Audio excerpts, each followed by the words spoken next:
Buen día, mi nombre es Aline Valeria Morales Albarrán. Estoy haciendo una presentación para la materia de expresión oral y escrita en la licenciatura de Mercadotecnia y Ventas en el Instituto Rosario Castellanos. La presentación es acerca de las estrategias para ejercer la oralidad y cuáles son los elementos de la expresión oral y la importancia en su uso asertivo. Bueno, comenzamos con cuáles son los elementos de la comunicación. El primer elemento es el emisor, es la persona que está transmitiendo un mensaje. Esta persona tiene que tener la capacidad para poder elaborarlo de manera coherente y lógica y de poder transmitirlo para que sea entendible para el receptor, que es la persona quien recibe el mensaje y lo responde. En ese momento, cuando lo responde, esa persona pues se convierte en emisor. El mensaje, ya sea verbal o no verbal, este contiene información, la información que queremos transmitirle al receptor. El canal de comunicación es un medio por el cual se transmite se recibe el mensaje. Actualmente hay muchos medios de comunicación por los cuales podemos recibir un mensaje. Existe, por ejemplo, el periódico, existe, por ejemplo, los métodos en línea y pues también las ondas sonoras, que podría ser si estamos en una conferencia o en alguna presentación, como es el caso. Código. Es la forma que adquiere nuestro mensaje. Puede ser, lo podemos transmitir con palabras, lo podemos transmitir con gestos, por ejemplo, nuestro comportamiento corporal, o por símbolos. Estos pueden ser las letras que usamos en nuestro idioma. Para el receptor tiene que ser comprensible, tiene que tener el mismo código para que se pueda entender.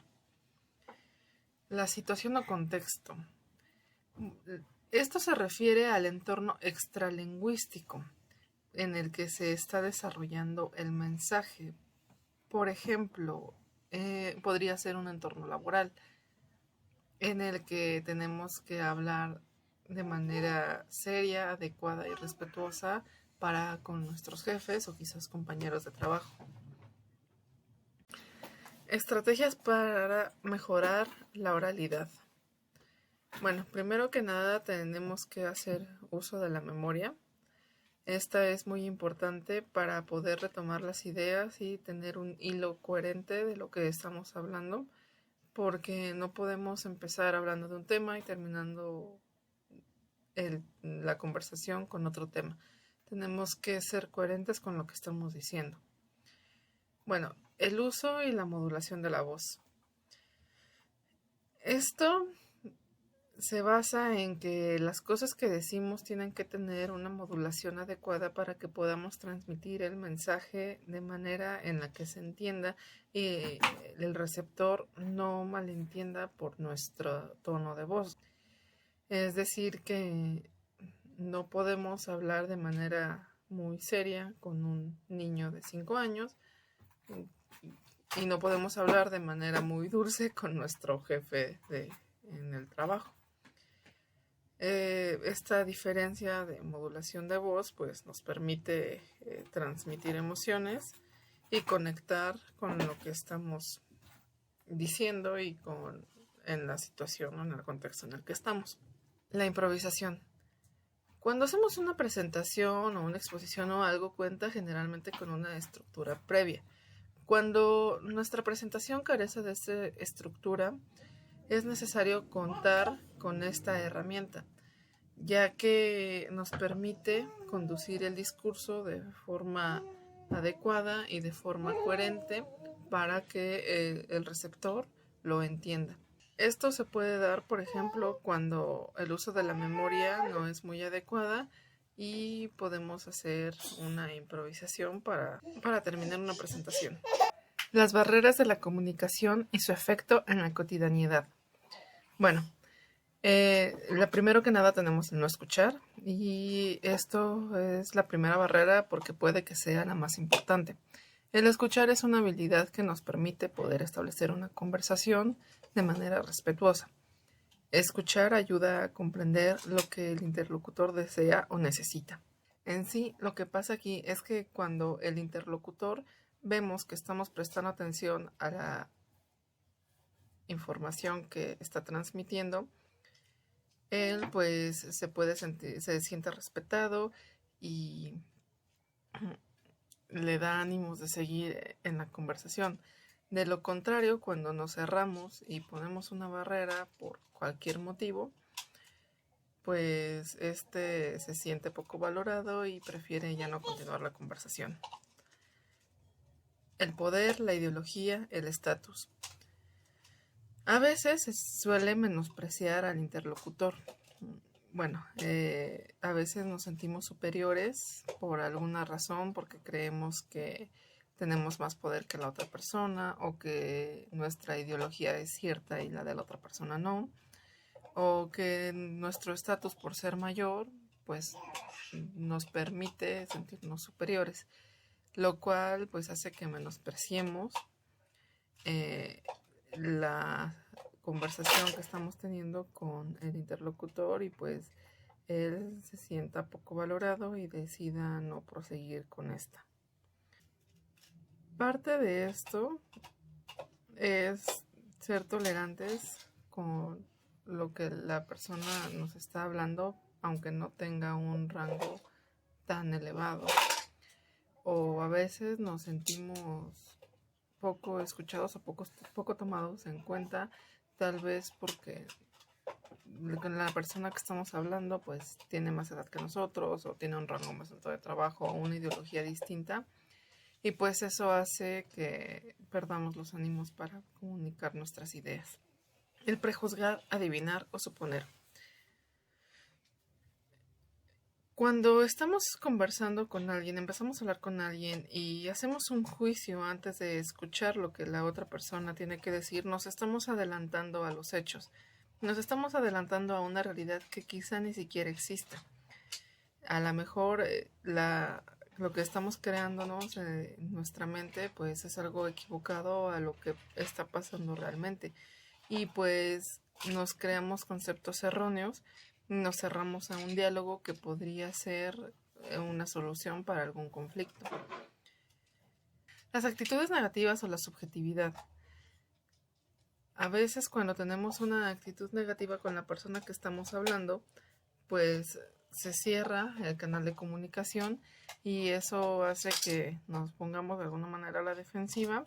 Puede que se pierda el control de la discusión, podemos perder los estribos por tomar una actitud negativa, y pues a veces tomar las conversaciones con subjetividad pues también puede dañar, porque no pensamos con la cabeza fría, sino con el corazón, lo cual hace que las conversaciones pues se vayan más a lo emocional que a lo racional.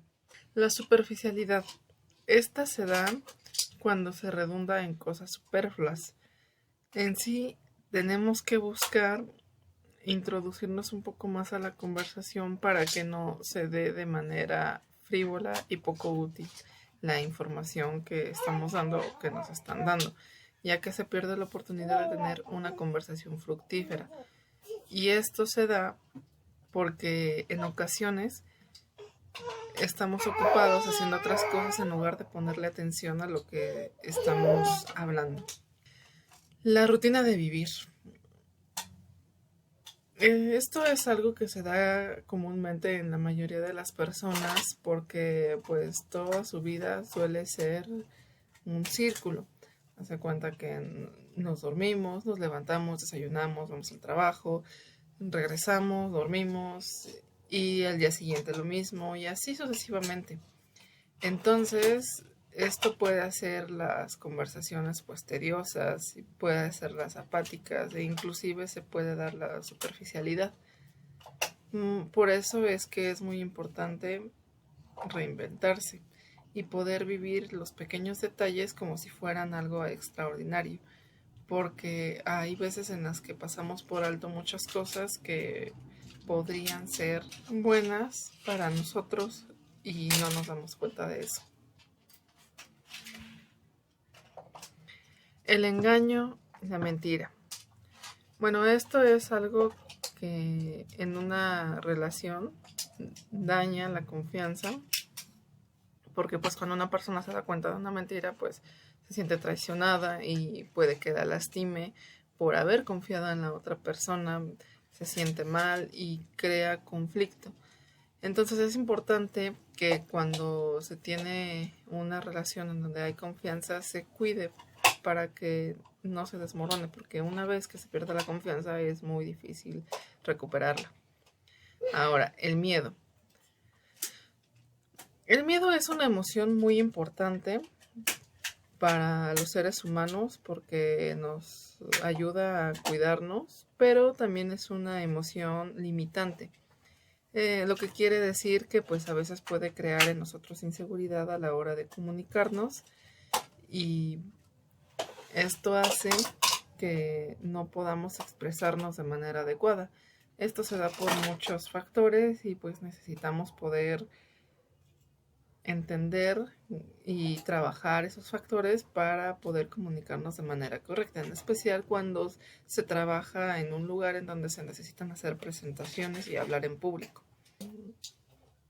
Hay ocasiones en las que criticamos a las personas y en lugar de escucharlas con atención, escuchamos lo que tienen que decir, sintiéndonos más importantes que la otra persona, y eso hace que esta barrera de comunicación se interponga. El creer que solo existe una realidad, la nuestra por supuesto. Cada persona tiene una forma distinta de ver las cosas, una manera distinta de pensar. Esto también se da porque cada persona tiene una manera diferente de ver los hechos. Hay veces en las que no se tiene la verdad absoluta y aún así las personas se sienten con toda la razón. Esto puede ser, por ejemplo, en un accidente automovilístico. Quizá dos personas choquen, pero estos dos autos que están chocando, una persona tiene la culpa y la otra persona pues le echa la culpa al otro, ¿no? Esto depende, claro, de la realidad, porque pues hay que tomar las cosas, las situaciones de manera objetiva y no hay que cerrarse al diálogo. Hay que aceptar las propuestas o las razones de la otra persona para poder entender la realidad, la verdadera realidad y las causas de esta. Las lenguas y la cultura. Cada región tiene una cultura propia y su forma de ver el mundo es distinta. Si de una persona a otra varía dependiendo de sus vivencias y de su contexto de vida, con más razón de una cultura a otra.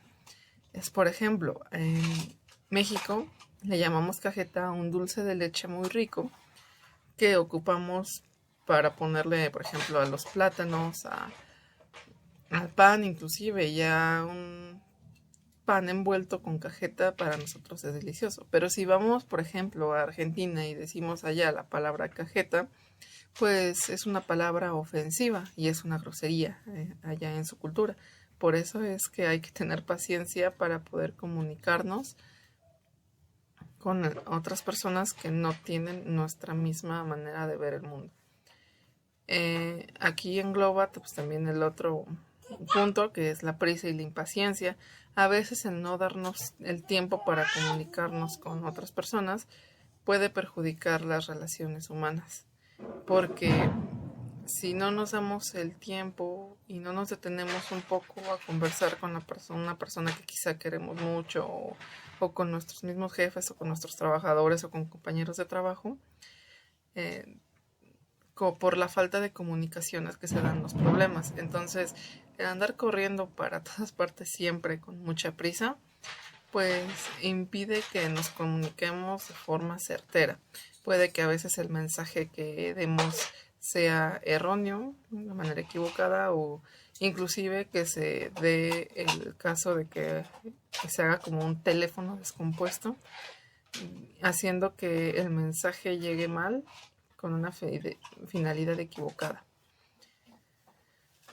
El modo de comunicarnos. Hablar con un tono adecuado es importante porque de esto depende que el contenido del mensaje sea interpretado de manera adecuada y que el interlocutor no se sienta agredido. Hay que tomar en cuenta el tipo de relación que se tiene con la persona que nos estamos comunicando para saber de qué forma podemos comunicarnos sin que el interlocutor se sienta agredido o sienta que tenemos un exceso de confianza hacia esa persona. Entonces siempre está bien guardar recato en nuestras conversaciones y poco a poco, en cuanto vayamos agarrando confianza, pues ir aumentando un poco, pues ir quitando las barreras de la comunicación. Ahora, el no empatizar o no ponerse en los zapatos del otro. Cuando esto pasa, cuando estamos escuchando a una persona sin ponernos en sus zapatos, solemos juzgarla y solemos decirle que, o sea, es muy fácil criticar lo que la otra persona está diciendo sin poder ser empáticos. Para esto podemos usar la compasión y que en base a eso podamos escucharlo para que la otra persona se sienta valorada y pueda expresarse de mejor manera. Como conclusión, vamos a ver la importancia de este tema en la vida diaria y en la formación profesional. Ok. Para poder comunicarnos adecuadamente se tiene que dar un mensaje claro y coherente. Para esto necesitamos tener en claro cuál es la intención y con qué finalidad estamos mandando el mensaje, a quién le va a llegar y de qué manera podría ser la mejor forma de que llegara a esa persona. El contenido del mensaje es importante, ya que de este depende que la otra persona entienda de manera adecuada el mensaje y no se den malos entendidos. Los elementos que vimos nos pueden ayudar a mejorar nuestra comunicación. Saber cuál es su uso es muy importante porque así nosotros podemos entender y podemos saber qué es lo que necesitamos agregarle o quitarle a una conversación o al mensaje que estamos dando. En cada situación de nuestra vida vamos a actuar de manera distinta. No es lo mismo como nos comunicamos en la iglesia a como nos comunicamos en un trabajo. En cada situación hay que tener un comportamiento socialmente aceptable y dependiendo de esto vamos a ver si actuamos de manera objetiva o subjetiva, dependiendo del contexto. Por ejemplo, si lo vemos desde el ámbito laboral, pues en un trabajo siempre se va a necesitar que actuemos de manera profesional, que tengamos facilidad de palabra, hablemos con lógica y con coherencia y pues que tengamos un léxico adecuado al entorno. Esto nos puede poner a la altura de las situaciones y pues ayudarnos a arreglar conflictos o en su defecto pues nos puede ayudar a avanzar en nuestro trabajo. El tener facilidad de palabra nos puede ayudar para muchas cosas. Saber comunicarnos de manera adecuada nos ayuda en un trabajo porque nos da presencia y nos ayuda a crear puntos tanto quizá con nuestros clientes o con nuestros jefes. Hablar de manera adecuada puede ayudar y puede influir en nuestro desarrollo laboral y por supuesto en nuestra vida diaria. Bueno, pues esto sería todo. Muchísimas gracias.